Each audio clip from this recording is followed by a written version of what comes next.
Hi, welcome to this video of the anchor technique. It's a very simple way to help you get more on top of your work, your worries, and more. My name is Kourosh Dini.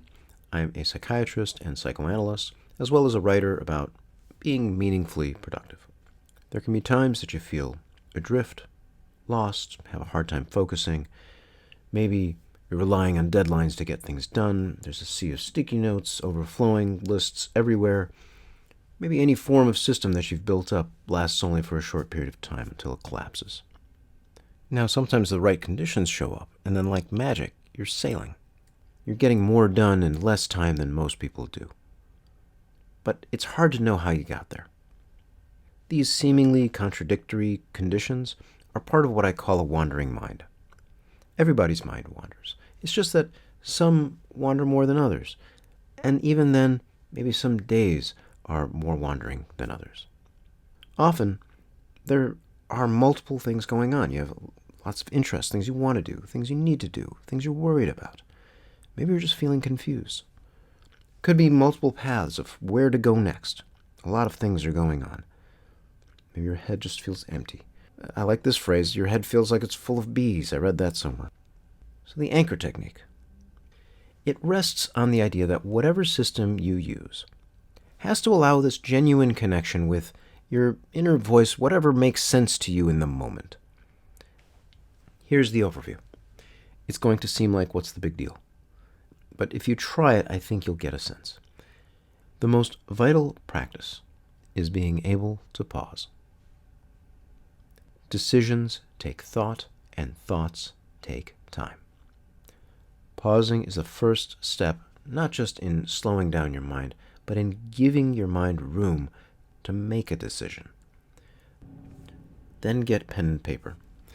It's very useful when they're portable, easy to reach. You want to be able to do this at any time. It's a way of dealing with impulse, so if you can make it within reach of impulse, you're in a good spot. Then write at least one option of what you might do next. And notice it's about what you might do, not what you can do. Can is a lot of things. And notice that it's about now, not later today. You don't have to do any of them. This is not a to-do list. When you lay out your thoughts, they become much easier to manage. Once you've decided, circle it. You've now lifted anchor. You're sailing. This pact, this commitment is your ship. Now, this might seem scary. This is the idea of making a promise to yourself. But remember, you can always cross it off, including immediately after you've circled it. But if you do decide that this is your heading, this is the course you're plotting, then visit your choice. Stay however long or short as makes sense to you. If and when you wander off, that's totally fine. But when you notice that you've wandered off, gently bring yourself back to the course you've set so you can make a decision. And that word gently is important too. Expect it. Of course your mind is going to wander. That force is a part of what can make you so creative. There's no reason to insult it then. But this way, you're not fighting your mind, and you're also not succumbing to it either. When you've wandered off, acknowledge it by writing it down. Or at least consider doing so.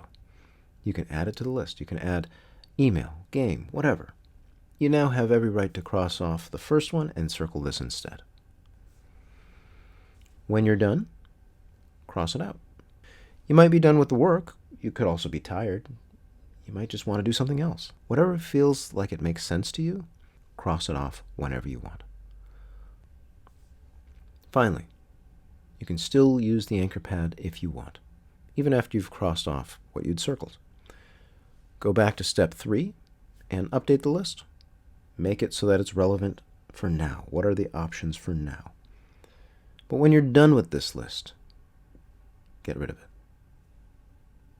The anchor pad is about building a list of options for now. It's a here and now list, and not a to-do list, not a task list. Let's say you're sitting in the kitchen, there's some dishes to do, some things are out of sorts. You find yourself absent-mindedly scrolling through Instagram.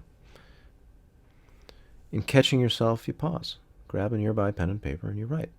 Look at Instagram. do the dishes. You can circle one and continue. That might help you to say, this is what I'm going to do, at least for the moment.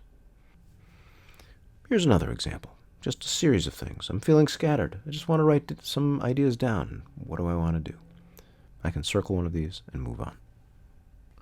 One person described using this as a way to choose smaller things to warm up to bigger things. Someone else might go headlong into a challenge. Someone else might use this to decide what show they want to watch next. The idea is to choose where you'd like to guide your mind. So a major effect of the anchor list, this here and now list, is that you start to choose your actions instead of them choosing you. You're less susceptible to whims, be that of yourself or the world's. You're more able to deliberately engage. I hope you can give this a try, and I hope you find it helpful. If you're interested in more, check out Waves of Focus at beingproductive.org/wavesofocus. You can sign up for the newsletter and announcements, or if the course is open to applications, you can apply there as well. Thank you.